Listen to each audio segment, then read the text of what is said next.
Dark Hollywood Stories.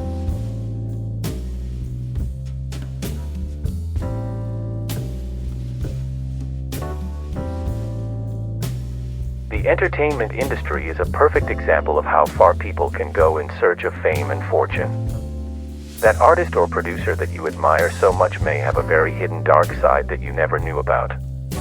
This video will reveal absolutely real stories that no one ever wanted to tell of those admired actors and actresses, singers, or successful Hollywood producers. We invite you to subscribe, like our videos, comment on them, and share them. Without further ado, let's get straight to these dark Hollywood stories. You won't be able to believe what you're going to see from now on.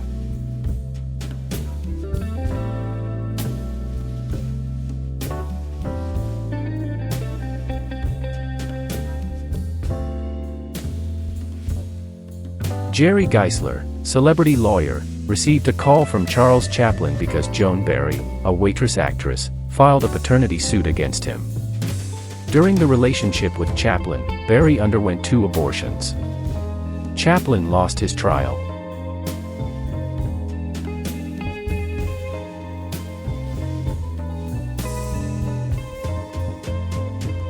There was a rumor that Richard Gere was gay and that he inserted a gerbil wrapped in a plastic bag into his anus to indulge in the animal's convulsions.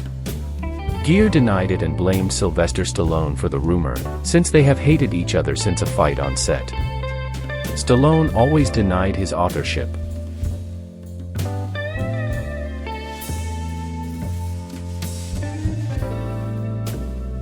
Frank Sinatra spent much of his marriage with Ava Gardner, getting her out of other men's beds as Gardner cheated on him with notable figures such as tycoon Howard Hughes, Clark Gable, and many others. But she didn't just mess with famous men. Ava Gardner was only sexually satisfied with women. So he was with Lana Turner, Betty Grable, Greta Garbo, Marlene Dietrich, Joan Crawford, Barbara Stanwyck, Dolores Del Rio, and others. Frank Sinatra was involved with gangsters from a very young age. He was a friend, compadre, partner, protege of bosses, and he sang in their bars constantly.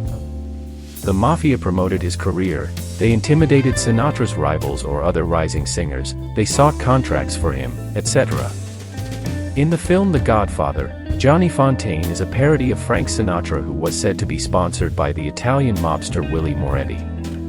The story of the film and that of Sinatra is very similar. Frank tried to remove the character from the film, but there was nothing he could do.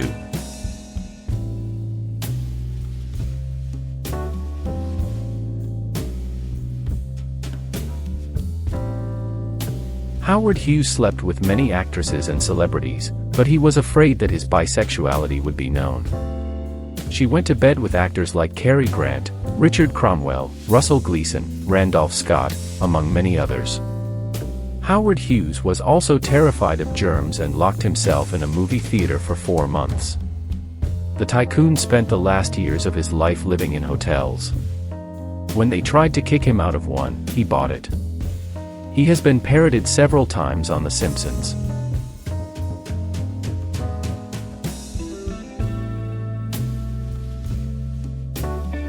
Joan Crawford, MGM star, starred in a sexual video when she was trying to make her way into the movies in 1935. Apparently, years later the author managed to get $100,000 from the studio to destroy the copy and not cut short her career. Star Joan Crawford was so concerned about preserving her beauty that she had her back teeth extracted to accentuate her cheekbones. He also soaked his eyes with boric acid every week to make them glow. In her autobiography My Way of Life, she wrote about her beauty routines.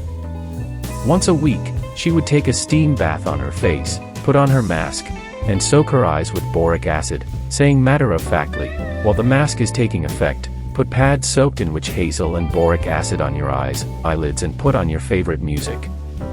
I shouldn't have to tell you, but please don't ever do what Joan did.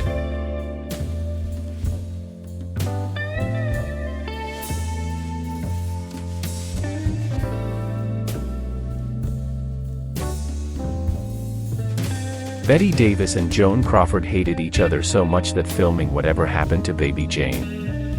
It was unbearable for everyone involved. Davis even kicked Crawford so hard during one scene that he needed stitches. In interviews, Davis always praised Crawford's work ethic, but at the end of the day, they just weren't a good team. When it came to making the movie with her, she was punctual, she knew her lines, and she was basically a professional. But we're two very different kinds of women. Crawford counterattacked by putting weights in his own pockets before filming a scene in which Davis had to carry the character's body. This caused Davis back pain. Years later, Davis had the last word. A reporter wanted him to comment on Crawford's recent death, and Davis responded evilly, "You should never say anything bad about the dead, only something good. Joan Crawford is dead. How nice."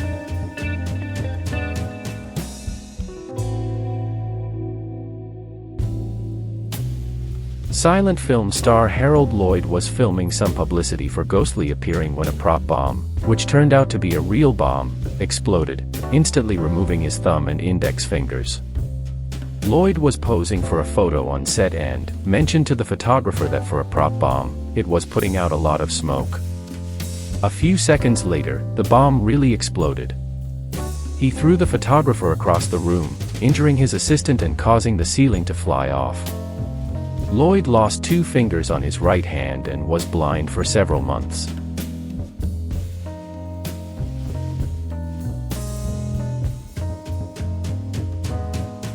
Hattie McDaniel was the first black person to receive an Oscar nomination, but in 1940, the hotel where the event was held had a strict policy of not admitting black people.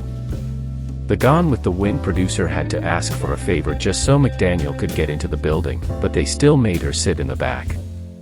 The 12th Academy Awards were at the Ambassador Hotel in Los Angeles, where racial integration was not official until 1959. There were 2 tables for Gone with the Wind during that year's ceremony, one in the front for the rest of the cast, with Vivien Leigh and Clark Gable, and one in the back for McDaniel, a companion, and his assistant. McDaniel ended up winning the Oscar that night, becoming the first black person to do so.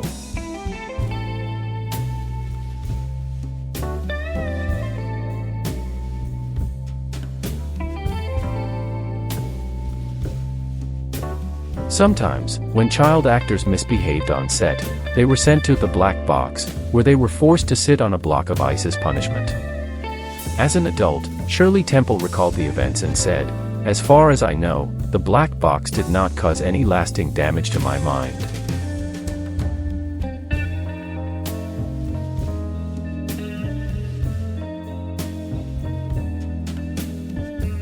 Judy Garland and Mickey Rooney were constantly forced to take pills with amphetamine-like effects and sleeping pills so that they could work 72 hours straight and then sleep for a few hours before filming more scenes.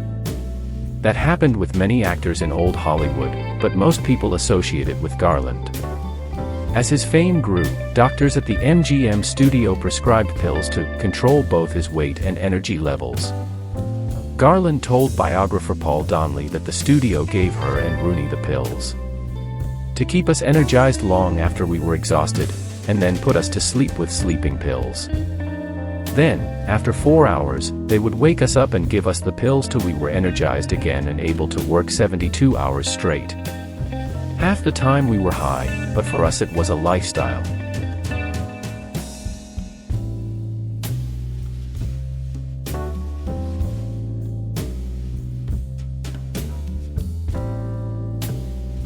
In Alfred Hitchcock's film The Birds, live birds were tied to Tippi Hedren and also thrown at her during the filming of the iconic attic scene.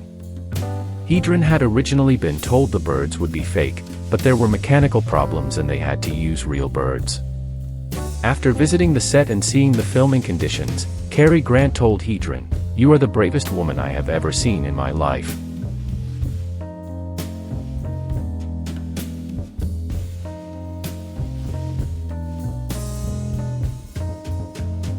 Walt Disney has been accused of being an adherent of Nazism since he was alive, something that has been considered a simple rumor, but what is true is that he invited Leni Riefenstahl, official documentary filmmaker of Nazi thought, to his studio, with unusual kindness.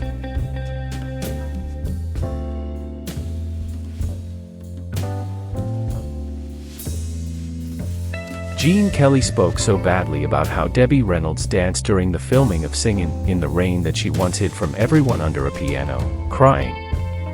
Reynolds only had a few months to learn what Kelly had done his entire life. However, he came to rehearsals and criticized everything I did and never said anything good to me. He also practiced so much that his feet literally began to bleed. One day she had had enough and hid under a piano in the studio, crying, and Fred Astaire found her. He began practicing his dance routines with her. I watched in amazement as Fred practiced his routines to the point of frustration and anger. I realized that if it was difficult for Fred Astaire, dancing was difficult for anyone.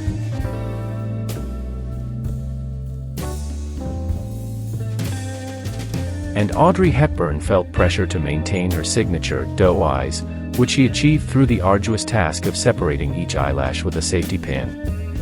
In the book Audrey Hepburn, An Elegant Spirit, Hepburn's son revealed that her makeup artist, Alberto de Rossi, was in charge of maintaining that look. Alberto is actually the one who created the legendary Audrey Hepburn eyes, through a slow process of applying mascara and then separating each eyelash with a safety pin. Jackie Cooper couldn't cry during a scene in Skippy, so the director threatened to have her dog killed if she didn't cry. The film's director, Norman Taurog, was also Cooper's uncle. Cooper wrote in his autobiography that everything had traumatized him. I could imagine my dog, covered in blood and with a horrible bullet hole. I started crying so uncontrollably that it was almost too much for the scene.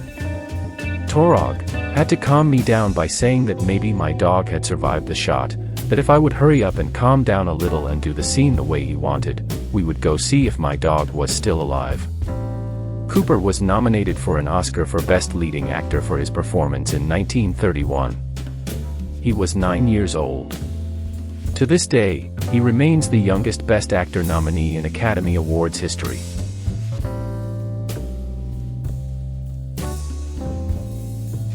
Patricia Douglas was a dancer and extra who was abused by MGM executive David Ross. Douglas was one of the first people to reveal a rape in the industry, sparking a scandal that MGM downplayed with a smear campaign against Douglas.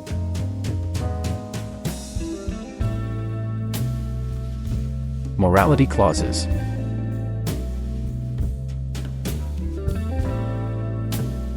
Studio contracts had morality clauses forcing actresses to have abortions and not marry, in order to prevent stars from ruining their value due to scandals. The studio believed that having a child would ruin an actress's reputation, would not be seen as glamorous. For example, a child would jeopardize Dorothy Dandridge's image while playing the sultry Carmen Jones, and box office numbers would suffer as a result. Stars like Lana Turner, Judy Garland, and Jeanette MacDonald were sent to hospitals for abortions under the guise of things like appendicitis and ear infections. There were also rumors that this morality clause prevented Jean Harlow from marrying William Powell. These morality clauses also forced gay actors and lesbian actresses to have fake marriages to help hide their sexualities. The goal of this part of the clause was not to lose the respect of the public.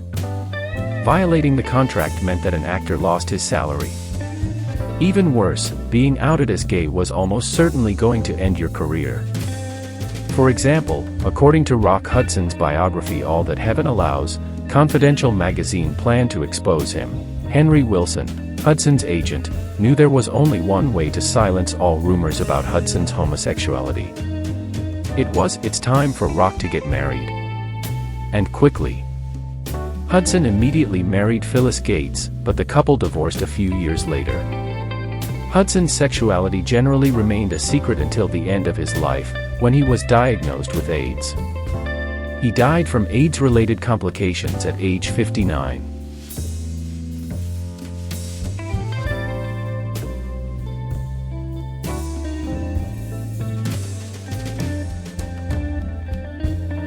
In the 1920s and 1930s, movie sets used asbestos to simulate snow.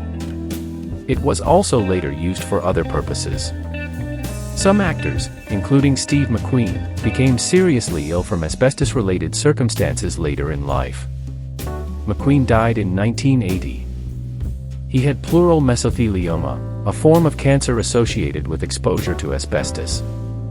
He attributed his illness to time spent on film sets and in the military, where he also came into contact with asbestos.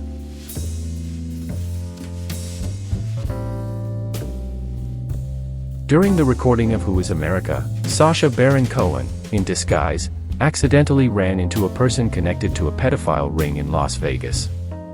The chapter did not come out. Sacha sent the evidence to the FBI, and until now, the FBI decided not to pursue him.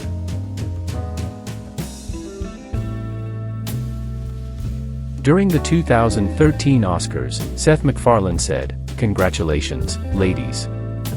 Now none of you will have to pretend to be attracted to Harvey Weinstein." Seth said it because a friend was harassed by Weinstein. Many actresses did not support her and remained silent for years.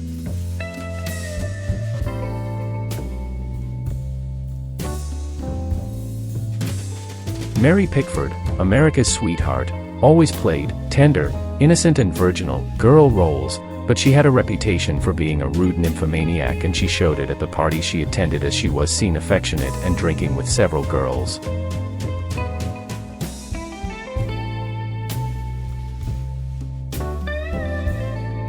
Actress Olive Thomas married Jack Pickford, brother of Mary Pickford. They had problems and took drugs together. One night they found her dead. She arrived drunk that night at the hotel and accidentally drank the mercury that was from her husband's anti-syphilis treatment. Veronica Lake was an actress and model. She went through lawsuits, bankruptcy, got married and divorced several times, got foreclosed on, broke her ankle, and was never hired again. She lived in cheap motels and worked as a waitress. She was in bad movies, ended up paranoid and died alone.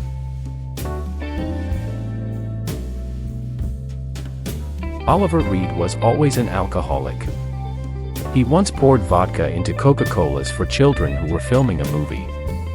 He did that and many more crazy things, a product of his addiction. By the way, he died of a heart attack after a drinking competition in a bar and was replaced with computer-generated images in what he needed to film in the movie Gladiator.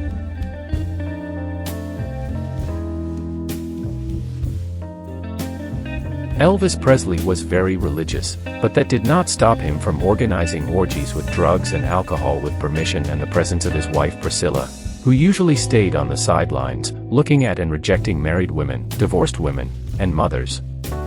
The ones Elvis liked were teenage girls.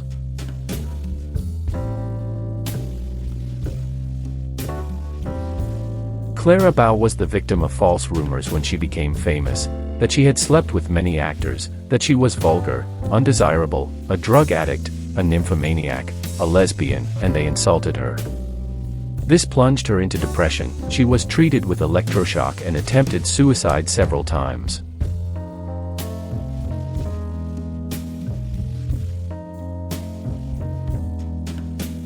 Greta Garbo and Marlene Dietrich had a romance. Garbo fell madly in love with Dietrich, but for Dietrich it was a coincidence. The flame burned brightly, but quickly went out, leaving both actresses bitter and mortal enemies for the rest of their lives.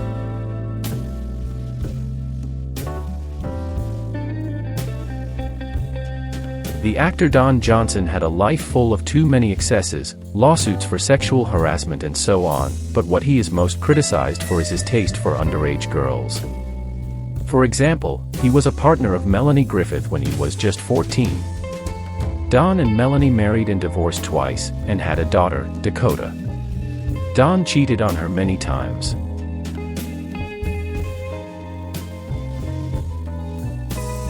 Jennifer Lawrence constantly denies Harvey Weinstein and joined the Me Too movement, but she defended him and they were too united, to the point that Harvey Weinstein said that he slept with her, and in gratitude, he did everything possible for her to win an Oscar.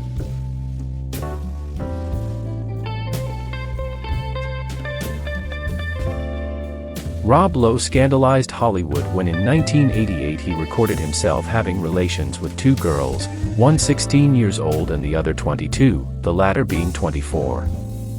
The recordings would not remain there since others would also be leaked in which he had relations with a friend and a woman.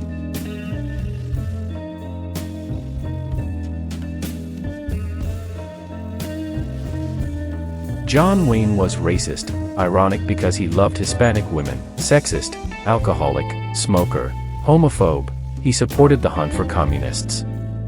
His filming was in the morning because it was known that after lunchtime he became a cruel drunk. The Conqueror, one of the films filmed by John Wayne, was filmed extremely close to nuclear testing ranges, but the government said filming there would be safe.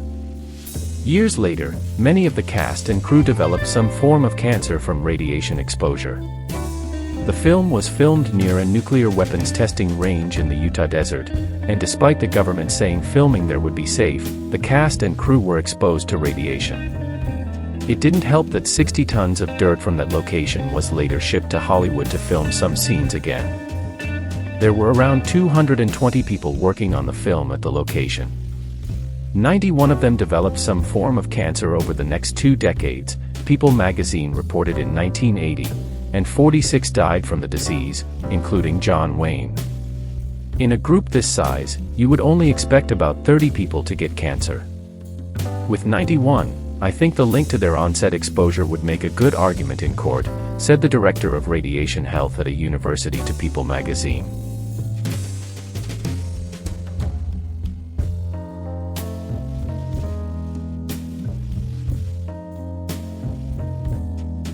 Cameron Douglas, one of Michael Douglas's sons, was addicted to cocaine and heroin. He sold methamphetamine and spent 9 years behind bars because of his lifestyle. He also confessed that his father made him distribute marijuana at parties with celebrities when he was a child. The Wizard of Oz. In The Wizard of Oz, the green makeup used for Margaret Hamilton's Wicked Witch of the West costume was so toxic that she was put on a strict liquid diet during filming. Jack Young, one of the film's makeup artists, revealed that the green paint that covered Hamilton's body was toxic because it had copper. Every night when I removed the witch's makeup, I made sure her face was meticulously clean. Impeccably clean. Because you don't want to take any chances with green. Buddy Ebsen was originally going to be the Tin Man in The Wizard of Oz, but the aluminum powder in the makeup nearly killed him, so he was replaced by Jack Haley. Ebsen, who you may remember as Jed Clampett from The Rich Beverleys, ended up hospitalized and was unable to participate in the production of Oz.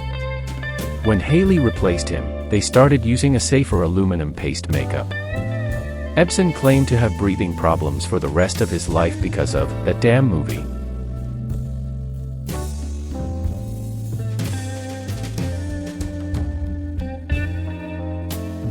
George Peppard was an actor in decline, and along came the Magnificents and their brigade. George found out that Mr. T earned significantly more than him. They argued, and Peppard, who was racist, applied an immobilizing key to Mr. T, which caused him a cervical injury that he still suffers from today.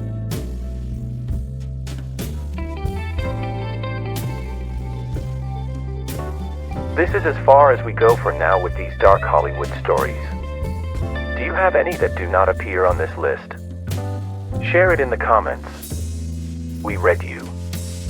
See you next week, and thanks for making it this far. This is your channel, never forget it.